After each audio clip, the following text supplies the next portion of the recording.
The alarm rings, that familiar sharp sound. You open your eyes. Maybe you are tired. Maybe you haven't fully rested yet. But before your mind is even fully awake, the weight of the day lands on your shoulders. There is a job to go to, bills to be paid, dozens of messages waiting for a reply, the endless expectations of others. You get out of bed, splash water on your face. As you look at that face in the mirror, feeling the coolness of the water, do you ever ask yourself that question? What is all this for? Repeating the same routine every single day. It feels as if we are on a giant treadmill. We are constantly running, sweating, getting exhausted. But in reality, we aren't going anywhere. The modern world constantly promises us more. More money, more followers, more possessions, a newer phone. But strangely, as our possessions increase, that undefined emptiness inside us grows. The shop windows are full, but our souls are empty. Think of Emperor Marcus Aurelius. He was the most powerful man in the world. He had armies, treasuries, and millions ready to worship him. He could have accessed every pleasure, every luxury with a snap of his fingers. But instead, on the banks of the Danube River, on cold nights, fighting against barbarians, he sat in his tent by candlelight and confronted that same emptiness in his own soul. And in his journal, what we know today as meditations, he wrote these lines: "The soul becomes dyed with the color of its thoughts." Today, I want us to pause for a moment. In this video, I will not tell you the meaning of life is this, go and do that. Because meaning is not a prescription given from the outside. It is not something you can buy off a shelf. I will try to show you how to build that meaning within yourself, using the lantern of Stoic sages handed down from thousands of years ago. Wherever you are right now, on the bus, in your bed, or at your desk, I have one request from you. Turn off your notifications. Shut out the noise. Gift yourself these 20 minutes to see the rest of your life more clearly. Take a deep breath. Let's begin. At the root of most of our unhappiness, deep down in that internal restlessness, lies a single poison, unknowingly acting out a script written by others. Let's be honest. Did you buy the clothes you are wearing because you truly love them, or because they are in fashion this year? Did you choose your job because it suits your soul, or because your family or society said there is money in this, there is status, it's secure? Do you even go on vacation to truly rest, or to capture beautiful shots to share on social media? The Stoics call these externals, and they warn us. Epictetus, the great teacher who was born a slave but freed his mind more than any emperor, shakes us with these words. If you want to improve, be content to be thought foolish and stupid with regard to external things. Do not wish to be thought to know anything. And even if you appear to be somebody to others, distrust yourself. Think about it. Your day is ruined because someone looks at you the wrong way. You feel valuable only when you get a like from someone. This is modern slavery, my friend. You have no single master, but you have 1,000 tiny masters. Your coworkers, your followers, your neighbors. The moment you place your self-worth on someone else's scale, you lose your freedom. A Stoic man is a man who defines his own value. The first step in the search for meaning is to break these chains. It is to quit the drug of social validation. I propose a practice for you. For the next 24 hours, in every choice you make, ask yourself this question. Am I doing this because I want to, or because it is required by others? The answer might scare you. You might realize that 80% of your life does not belong to you. Do not be afraid. This awareness is the first spark of freedom. Meaning is found in that inner peace you feel when you put your head on the pillow at night, when no one is watching. It is being able to say, "Today I did not betray myself." So we stopped caring about others. Are we just going to go sit on top of a mountain? No. Stoicism is not a philosophy of monkhood or laziness. On the contrary, Stoicism is a philosophy of action. It is applied in the city, in the marketplace, on the battlefield. One of the biggest breaking points where we lose meaning in the modern world is our perspective on work. Most people see their work merely as a suffering that must be endured to reach the weekend. We invented a concept called the Monday Blues. Why? Because we severed the bond between our actions and our souls. We see work only as a tool to get money. Marcus Aurelius was sometimes no different from us when he didn't want to get out of bed in the morning, when staying under that warm blanket seemed attractive to him. He would sternly remind himself, at dawn, when you have trouble getting out of bed, tell yourself, I have to go to work as a human being. What do I have to complain of if I'm going to do what I was born for, the things I was brought into the world to do? Or is this what I was created for, to huddle under the blankets and stay warm? Think about this quote. Whatever your job is, whether you are an executive in a company, a student, a courier, or a craftsman, it is not what your job is, but how you do it that determines your character and the meaning of your life. The Stoics believed that every task should be performed with the seriousness of worship.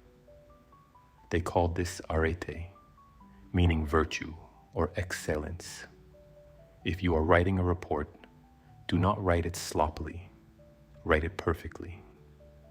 If you are making coffee, brew that coffee with the utmost care. If you are playing with your child, be fully there in that moment. Do not let your mind wander elsewhere. Meaning is not hidden in massive, unreachable goals like saving the world. Meaning is hidden in the small action right in front of you. The greatest cure for depression, meaninglessness, and that feeling of emptiness is disciplined and focused work. But not working like a slave, working like a master. Here is an exercise. Today, choose a task you dislike or find boring. It could be washing the dishes or answering a tedious email. While doing it, do not think, I hope this ends soon. Give that task your full attention. Feel the temperature of the water. Hear the sound of the keyboard. Select your words with care. Sanctify that moment. You will see that as the quality of your action increases, the noise in your mind will decrease. Action is clarity. Perhaps the next point is where we get most tired, where we drain our energy the most, the art of letting go. You turn on the news. The economy is bad. Politics are tense. There are wars. You go to work. A rude colleague. An unfair criticism. You are in traffic. A driver cuts you off. The road isn't moving. Modern man is in a constant state of anxiety, fear, and anger due to millions of variables he cannot control. This anger burns and turns to ash, the tiny crumbs of meaning inside us. The cornerstone of Stoic wisdom is Epictetus's Dichotomy of Control. You must divide everything in life into two categories: things that are up to you and things that are not up to you. The things up to you are very few: your thoughts, your beliefs, your desires, and your reactions to events. This is your kingdom. Everything else, your reputation, your health, your wealth, what others do, the weather, the economy, these are not in your hands. Seneca says, we suffer more often in imagination than in reality. Getting angry at traffic does not open the traffic. It only raises your blood pressure, increases your cortisol levels, and poisons your day. You cannot change your coworker's rudeness. That is his character, his test. But the reaction you give or do not give to him is up to you. Do not see this as surrender or passivity.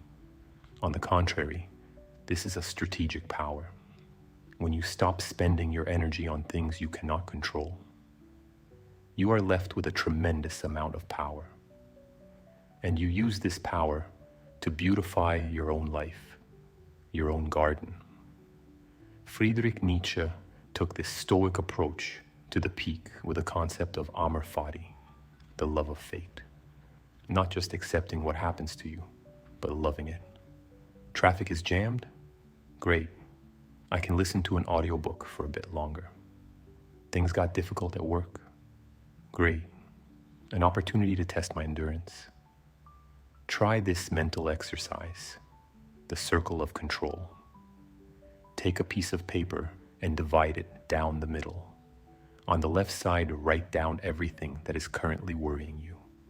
On the right side, write down what you can concretely do about these worries. If there is something you can do, do it. Plan and execute. But if there is nothing you can do, cross out the left side of that paper. Give your mind this command. This is not my territory. What could be more powerful, more charismatic, than a man who remains calm in his inner citadel while the outside world is burning? And now we arrive at the plague of modern times, the feeling of loneliness. Cities are full of people. There are thousands of contacts in our phones, but no one truly hears anyone. We are all alone in the crowds. Do not be afraid when this feeling strikes, because for Stoics, loneliness is not a curse to run from, but a tremendous opportunity to be seized. Let's not call this loneliness. Let's call it solitude. Most men are afraid to be alone with their own minds. Notice, what is the first thing we do when we enter a room? We immediately reach for the phone, turn on the TV. We want some background noise. We run from that silence, because in that silence, suppressed fears and unaddressed mistakes float to the surface. But you, if you are on the path of the Stoic Masculine, you must make friends with that silence. Being self-sufficient is the greatest virtue a man can possess. Seneca says in his letters to Lucilius, "He who is a friend to himself is never alone." You must turn your own mind into a library you enjoy walking in, a peaceful garden.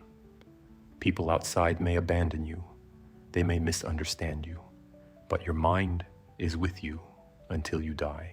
Will you turn it into a garbage dump or a temple? The search for meaning is not found in noisy parties outside. Meaning sprouts in that quiet room, in an honest conversation you have with yourself. Try a digital detox, at least 2 days a week. Turn off your phone completely for just 1 hour in the evening. Not airplane mode. Turn it off completely. Just stop. Look at the ceiling, look out the window, or take a pen and paper. Ask yourself, who am I? Where am I going? What do I truly want? At first you will be bored. Your hand will want to reach for the phone. Resist.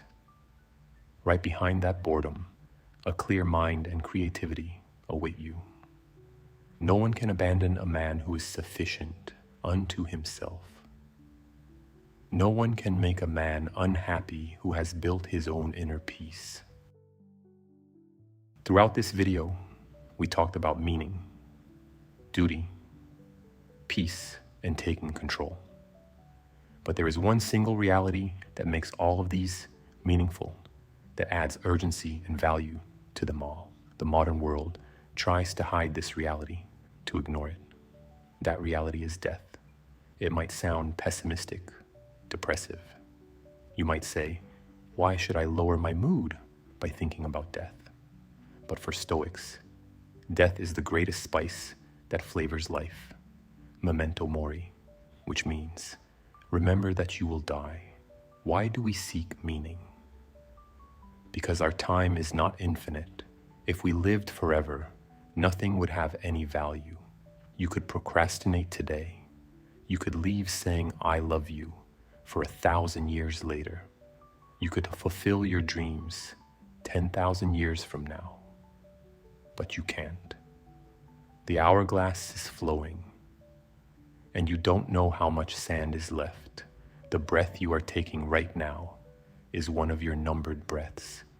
The minutes that passed while watching this video are gone from your life and will never, for any amount of money, come back. This shouldn't be scary. This should be awakening. This should make you jump out of bed. You do not have a single second to waste on meaningless jobs, toxic relationships that upset you, empty gossip, or holding grudges.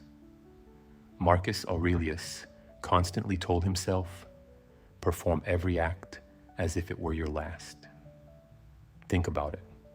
Today, when leaving the house, you could be seeing your partner or your mother for the last time.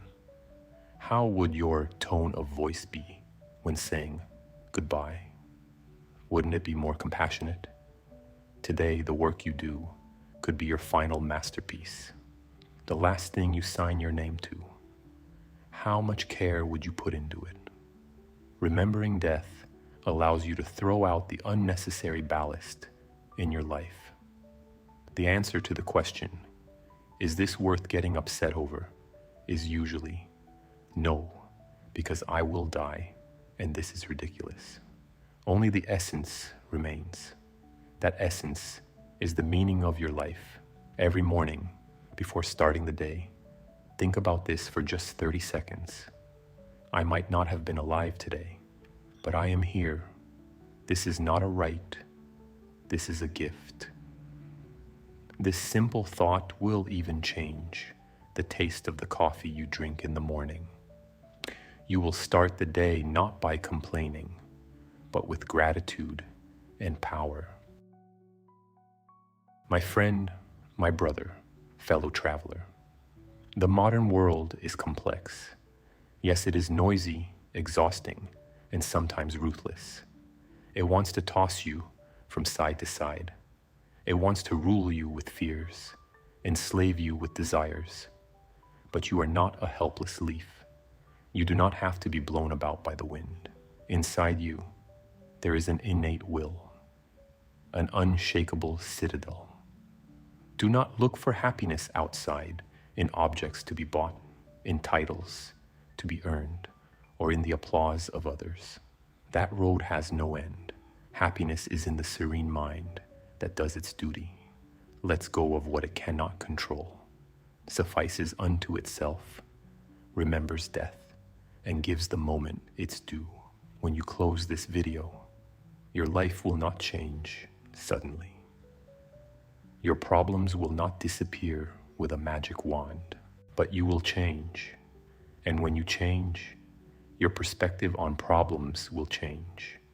They will no longer be obstacles, but training to strengthen your character. Remember the principle of our channel. Look in the mirror every morning and repeat.